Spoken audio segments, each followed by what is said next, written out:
Doctor Mohammad ইউনূসের অন্তর্বর্তী সরকারের সাথে বিভেদ বাড়ছে বাংলাদেশ সেনাবাহিনীর। জাতীয় নির্বাচন অনুষ্ঠানের জন্য বাংলাদেশের সেনাপ্রধান জেনারেল ওয়াকারুজ্জামান বাংলাদেশ সরকারের শীর্ষে পরিবর্তনের কথা বিবেচনা করছেন। এমনকি প্রয়োজনে জারি করা হতে পারে রাষ্ট্রপতির জরুরি ক্ষমতা। এই ষড়যন্ত্রের হাত থেকে সরকারকে, বাংলাদেশের ভাবমূর্তিকে রক্ষা করেছি আমি। কেউ আমাকে বলে দেয়নি, আমার বিবেক বলেছে এটা করতে হবে। আমি উপদেষ্টাকে বলেছি আমি এটা করতে পারি না। আমি বলেছি I am the last man to do it. Doctor Yunus সরকারের 6.5 মাসের মাথায় এসে আমাদের সেনাপ্রধান আসলে কি ভাবছেন? তিনি কি সরকার পরিবর্তনের কোনো ভাবনা ভাবছেন? জেনারেল ওয়াকারুজ্জামান নাকি প্রস্তুতি নিচ্ছেন তত্ত্বাবধায়ক সরকার প্রতিষ্ঠার মাধ্যমে অন্তর্বর্তী সরকার হিসেবে ডক্টর ইউনূস সরকারের বিদায় হবে? বর্তমান আইন শৃঙ্খলা পরিস্থিতি আওয়ামী লীগ আমলের চেয়েও খারাপ বলে মন্তব্য করেছে ইডেন কলেজের শিক্ষার্থীরা। নারীদের নিরাপত্তা নিশ্চিত করতে না পারলে স্বরাষ্ট্র উপদেষ্টার পদত্যাগেরও দাবি করেছেন তারা। এই সরকারকে বিদায় দেয়া ছাড়া আর কোনো বিকল্প নেই। ডেঙ্গুতে প্রতিনিয়ত মানুষ মারা গেলেও সরকার নির্বিকার। আওয়ামী লীগের লোকজনও পাল্টা এখন চোখ রাঙাচ্ছে। গাজীপুরে যখন যেভাবে তারা পাল্টা আক্রমণ করে বসেছে, আগামীতে আওয়ামী লীগ মনে করে তারাও সুবিধা পেলে তখন তারাও ওই যৌথ বাহিনীর অপারেশন করবে, সেটা তারা নাম দিবে অপারেশন জঙ্গি হান্ট। 5ই আগস্ট যদি ব্যর্থ হতো তাহলে পরে দেশে কি কি ঘটতো? আমি জাস্ট 5টি কথা বলবো যে 5টি সম্ভাব্য ঘটনা দেশের মধ্যে কিন্তু ঘটে যেত। যখন কোটা আন্দোলন হয় তখন কিন্তু শেখ হাসিনা বারবার বলার চেষ্টা করেছিলেন যে এই আন্দোলনের পেছনে জামাত শিবির জড়িত। আওয়ামী লীগ ফিরে আসলে কেউ বাঁচতে পারবেন না। আওয়ামী লীগ যদি কোনোভাবে ক্ষমতায় আসে তখন কিন্তু খবর আছে আমার। কোনো কারণে যদি আওয়ামী লীগের মতো দলের বা শেখ হাসিনা যদি কোনো কারণে প্রত্যাবর্তন ঘটে, আপনি দেখুন 1 মিনিট লাগবে না, 30 সেকেন্ডের মধ্যে পুরো মাঠ ফাঁকা হয়ে গেছে। আওয়ামী লীগ ফিরে আসলে কেউ বাঁচতে পারবেন না। যারা বিপ্লবের নেতৃত্ব দিয়েছে তাদের ধরে তারা ফাঁসিতে ঝোলাবে। শুধু রাশেদ নয়, এই নিয়ে মুখ খুলেছেন অনেক গুরুত্বপূর্ণ ব্যক্তি। বড়ি সোহেল ভাই ওরফে সোহেল তাজ ভাই, ওনার জন্য বড় ধরনের দুঃসংবাদ আসতে যাচ্ছে। আওয়ামী লীগের সমালোচনা করেও শেষ রক্ষা হচ্ছে না সোহেল তাজের। আসসালামু আলাইকুম দর্শক, নতুন একটা নিউজে আপনাকে স্বাগতম। প্রিয় দর্শক, ইতিমধ্যেই সামাজিক যোগাযোগ মাধ্যমে এই জরিপগুলো করা হয়। সেটা হচ্ছে এখন বর্তমানে এসে জনপ্রিয়তার শীর্ষে কে। দর্শক, তেমনই একটা প্রশ্ন আপনাদেরকে করতে চাই, সেটা হলো বর্তমানে এই সময়ে জনপ্রিয় শাসক কে? অর্থাৎ আপনার কাছে জনপ্রিয় কাকে মনে হয়? ডক্টর মোহাম্মদ ইউনূস, নাকি ডক্টর শফিকুর রহমান, অথবা বিএনপির চেয়ারপারসন বেগম খালেদা জিয়া, নাকি সাবেক প্রধানমন্ত্রী শেখ হাসিনা? দর্শক, অবশ্যই আপনার মতামত কমেন্ট করে জানিয়ে দিন। এরই সাথে সাথে প্রিয় দর্শক, বেশ কয়েকটা গুরুত্বপূর্ণ ভিডিও নিয়ে হাজির হয়েছে আপনাদের সামনে, যার কিছুটা অংশ বিশেষ ইতিমধ্যেই ভিডিওর শুরুতেই দেখেছেন। তো দর্শক, ভিডিওর শুরুটা দেখেই কিন্তু বুঝতে পেরেছেন যে আজকের নিউজটা ঠিক কতটা গুরুত্বপূর্ণ এবং ঠিক কোন বিষয়টাকে ইঙ্গিত করছে। তাই বলবো, যারা ভিডিওটি অন করেছেন না টেনে সম্পূর্ণ নিউজটি মনোযোগ সহকারে দেখতে থাকুন, তাহলে আজকের মূল বিষয়টা বুঝতে পারবেন। দর্শক, এ বিষয় নিয়ে আমি আর বেশি কথা বলবো না, চলুন দেখে আসবো আজকে সেই কাঙ্ক্ষিত ভিডিওগুলো। তবে তার আগে বলবো, যারা এখনও চ্যানেলটি সাবস্ক্রাইব করেননি অবশ্যই চ্যানেলটি সাবস্ক্রাইব করে পাশে থাকা বেল আইকনটি ক্লিক করে দিন। আর যারা ইতিমধ্যে এই চ্যানেলটি সাবস্ক্রাইব করে রেখেছেন তাদেরকে অসংখ্য ধন্যবাদ। তো চলুন দর্শক, ভিডিওটিতে একটি লাইক দিয়ে আমরা ধারাবাহিকভাবে সবগুলো ভিডিওর আলোচনা দেখে আসি। ডক্টর মোহাম্মদ ইউনূসের অন্তর্বর্তী সরকারের সাথে বিভেদ বাড়ছে বাংলাদেশ সেনাবাহিনীর, এমন তথ্য জানিয়েছেন এক সময়কার বিবিসি সাংবাদিক সুবীর ভৌমিক। ভারতীয় সংবাদ মাধ্যম দ্য ফেডারেলে 22শে ফেব্রুয়ারি প্রকাশিত এক প্রতিবেদনে তিনি এ দাবি করেছেন। বাংলাদেশের সাম্প্রতিক সময় আইন শৃঙ্খলা পরিস্থিতির অবনতি ও যে অরাজকতা চলছে তা সেনাবাহিনীর ভাবমূর্তিকে প্রশ্নবিদ্ধ করছে। সুবীর ভৌমিকের প্রতিবেদনের চুম্বক অংশে বলা হয়েছে, বিশৃঙ্খলা থামাতে এবং জাতীয় নির্বাচন অনুষ্ঠানের জন্য বাংলাদেশের সেনাপ্রধান জেনারেল ওয়াকারুজ্জামান বাংলাদেশ সরকারের শীর্ষে পরিবর্তনের কথা বিবেচনা করছেন। এমনকি প্রয়োজনে জারি করা হতে পারে রাষ্ট্রপতির জরুরি ক্ষমতা, গঠিত হতে পারে নতুন তত্ত্বাবধায়ক সরকার। তবে সেই পরিবর্তনের ক্ষেত্রে সুবীর ভৌমিক কিছু যদি ও কিন্তুর কথা বলেছেন। সেনাবাহিনীর ভাবমূর্তিতে আঘাত হেনেছে বাংলাদেশের অরাজকতা, অন্তর্বর্তীকালীন সরকারের সঙ্গে বিভেদ বাড়ছে। রিপোর্টটির শুরুতে বাংলাদেশের বর্তমান পরিস্থিতি নিয়ে সেনাপ্রধান জেনারেল ওয়াকারুজ্জামানের হতাশার কথা বলা হয়েছে। রিপোর্টটিতে বলা হয়েছে, বাংলাদেশের সেনাপ্রধান জেনারেল ওয়াকারুজ্জামান সম্প্রতি এক শীর্ষস্থানীয় সম্পাদককে বলেছেন যে অবনতিশীল আইন শৃঙ্খলা পরিস্থিতি নিয়ন্ত্রণে নোবেলজয়ী ডক্টর মোহাম্মদ ইউনূসের নেতৃত্বাধীন অন্তর্বর্তীকালীন সরকারের ব্যর্থতায় তিনি হতাশ।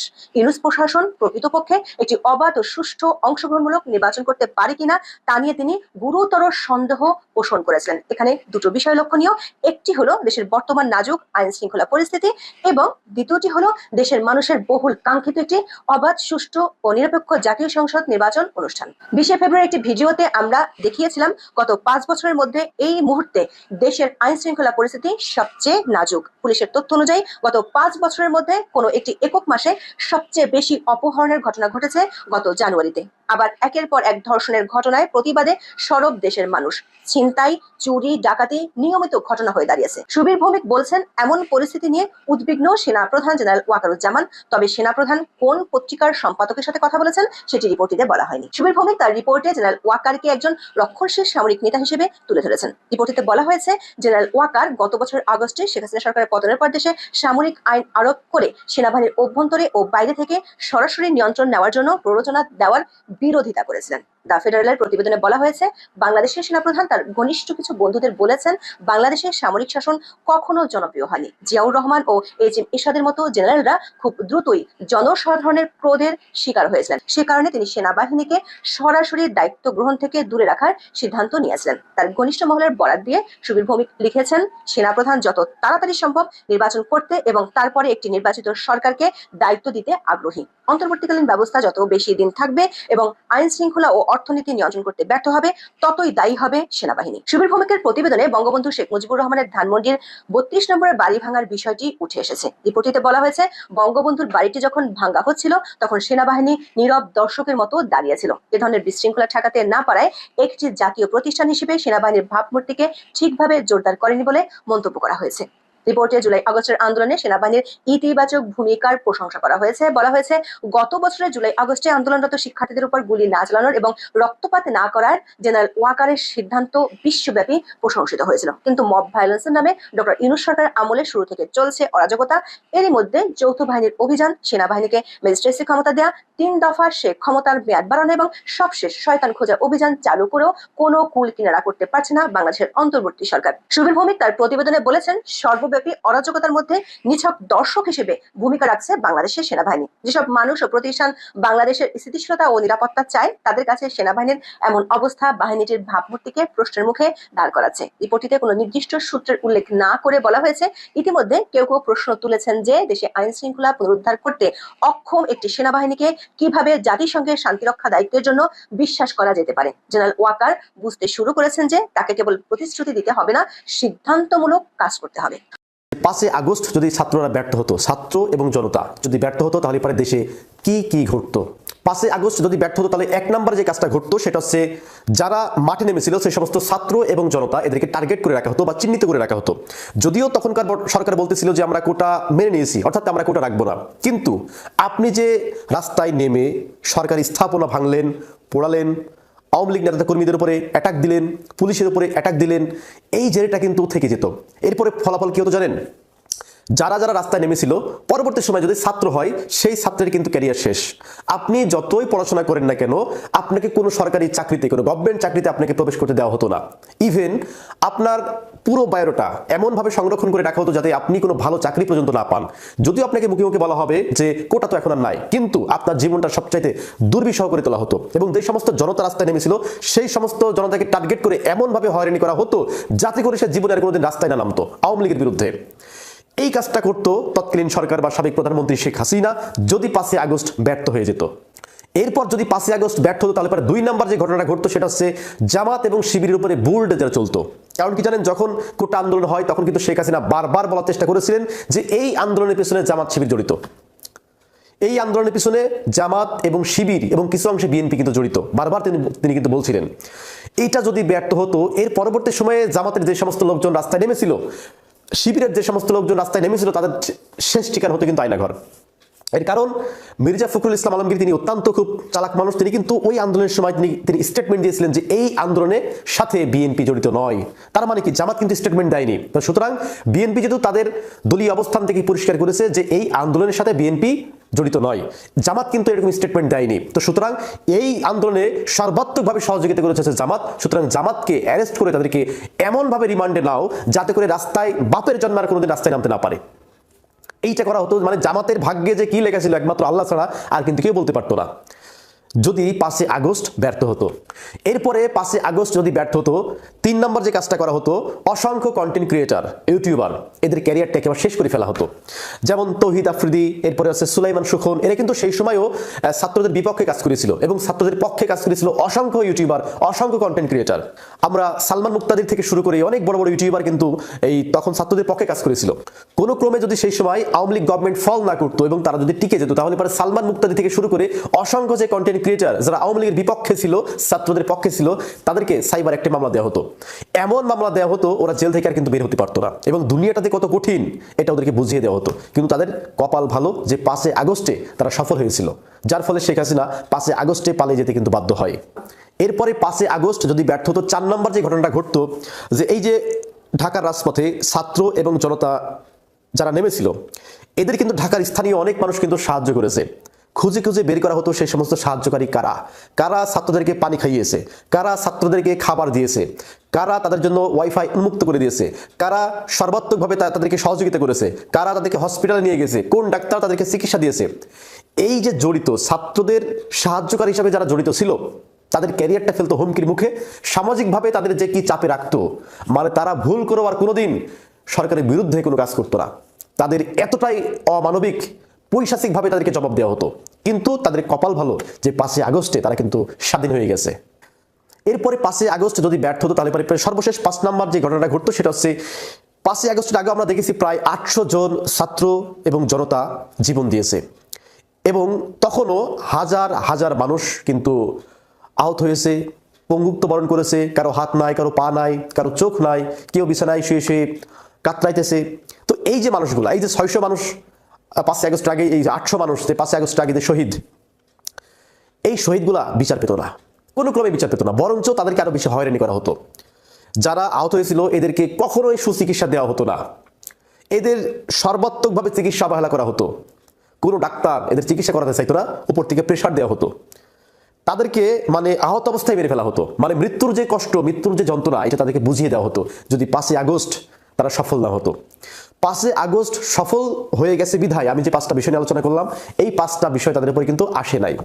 এখন যারা আগুন দিল মানুষের বাড়িতে, ভাঙচুর করলো, লুটপাট করলো, আইনের চোখে তারা কি অপরাধী না? তারা কি শয়তান না?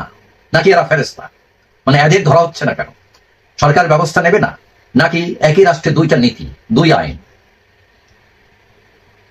এখন এই যে সরকারের মধ্যে কেউ কেউ বলছেন, আওয়ামী লীগের লোকজনরা বলছে যে সরকারের মধ্যেই শয়তান আছে, অপরাধ করলে আপনি অবশ্যই ধরবেন। কিন্তু যদি বলেন যে না, বিচার মানে তালগাছ আমার, এই টাইপের রাজনীতি, এই টাইপের বিচার ব্যবস্থা, নীতি নির্ধারণ রসাতলে যাবে। এখন আওয়ামী লীগের লোকজনও পাল্টা এখন চোখ রাঙাচ্ছে, গাজীপুরে যখন যেভাবে তারা পাল্টা আক্রমণ করে বসেছে, আগামীতে আওয়ামী লীগ মনে করে তারাও সুবিধা পেলে তখন তারাও ওই যৌথ বাহিনীর অপারেশন করবে, সেটা তারা নাম দিবে অপারেশন জঙ্গি হান্ট। এই জঙ্গি, তারা বলছে যে দেশ এখন জঙ্গিতে ভরে গেছে, জঙ্গিরা দেশ চালাইতেছে, সুতরাং আমরা অপারেশন জঙ্গি হান্ট করব।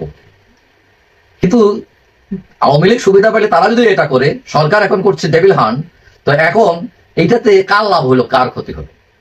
লাভ যারই হোক, যে দলেরই হোক, যে নেতারই হোক, আসলে পরাজিত হবে দেশ, এটা ডেফিনেটলি। সুতরাং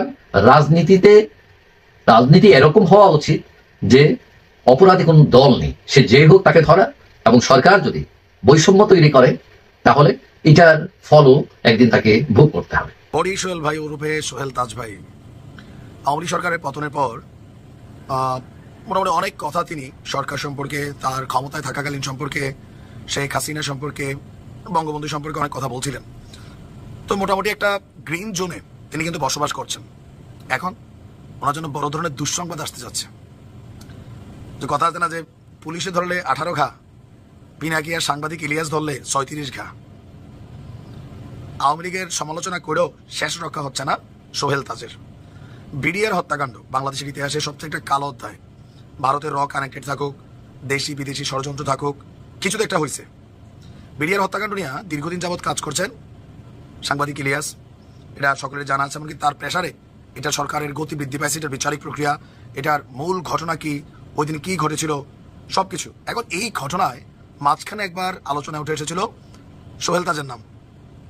এবার ফাইনালি বড়ি সোহেল ভাই ফাইসা গেছেন। সাংবাদিক ইলিয়াসের যে তদন্ত, সরকার কিন্তু এটাকে কোথাও না কোথাও ফলো করে।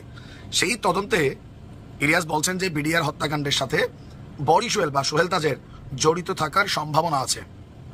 কই থেকে এটা আসছে? তথ্যসূত্র, সেনা সূত্র থেকে উনি এই তথ্য পাইছেন। এই ইস্যুটা নিয়ে সাংবাদিক ইলিয়াস, সেনাবাহিনী, বিজিবি, প্রশাসনের অনেক কর্মকর্তা, অনেকের তিনি কিন্তু স্টেটমেন্ট নিচ্ছেন, এটার উপরে কন্টিনিউ কাজ করছেন। তো তার বক্তব্য হচ্ছে সেনাবাহিনী সূত্রে এটা একটা আঁচ চলে আসছে যেন বরিশাল এটাতে কানেক্টেড আছে, এটা একটা চান্স 90% বা 95%। এখন বরিশাল যেন বাংলাদেশ ছেড়ে পালাতে না পারে, বাংলাদেশের বাইরে যেতে না পারে, এইটার ব্যাপারে সাংবাদিক ইলিয়াস ডাক দিয়েছেন। কারণ পরিস্থিতি খারাপ হলে সোহেল দাস তিনি বাংলাদেশ ছেড়ে চলে যাবেন। এখন আজকে যখন ইলিয়াস এই কথা বলছেন, আমরা বিশ্বাস করি আগামীকালকে এটার একটা প্রতিফলন হয়তো আদালতের মাধ্যমে আমরা দেখতে পাবো যে ঠিক এরকম একটা নির্দেশনা আদালতের পক্ষ থেকে চলে আসছে। যদিও এই বিডিআর হত্যাকাণ্ড নিয়ে সোহেল দাসের নাম যখন এর আগে একবার আসছিল, সাংবাদিক ইলিয়াসই বলছিল, তখন তিনি এটাকে কাউন্টার করছেন, আওয়ামী লীগের উপর অনেক কিছু চাপাই দিয়েছেন, যা তার কোনো এখানে ক্ষমতা ছিল না, এটা ডিল করছেন শেখ হাসিনা। তারপর তারা বলছেন যে তোমাকে আমি ছাড়বো না, গান গেয়ে শোনাইছেন। আর গত 6 মাস আওয়ামী লীগের অনেক কিছু নিয়ে সোহেল ভাই যে কথাগুলো প্রকাশ করছেন, সরকারের বা বর্তমান যে সিচুয়েশন আছে অনেকটা সেফ জোনে ছিলেন। এখন ফাইনালি এটা রেড জোনে কিন্তু আটকে গেছেন, জানি না কি হবে, দেখা যাক। আমরাও জানতে চাই যেই জড়িত থাক দৃষ্টান্তমূলক শাস্তি হইতে হবে, এটা বাংলাদেশকে পঙ্গু করে দিচ্ছে একটা সেক্টরে। দর্শক, আমি আশা করছি সবগুলো নিউজে আপনি মনোযোগ সহকারে দেখেছেন। সেই সাথে দর্শক, এই ভিডিওগুলো সম্পর্কিত যদি কোনো তথ্য বা মতামত থাকে তাহলে তো অবশ্যই কমেন্ট করে জানিয়ে দিন। এতক্ষণ সাথে থাকার জন্য ধন্যবাদ। নিউজটি শেষ করছে এখানে, ফিরছে আগামী ভিডিওতে নতুন কোনো টপিক নিয়ে। আল্লাহ হাফেজ।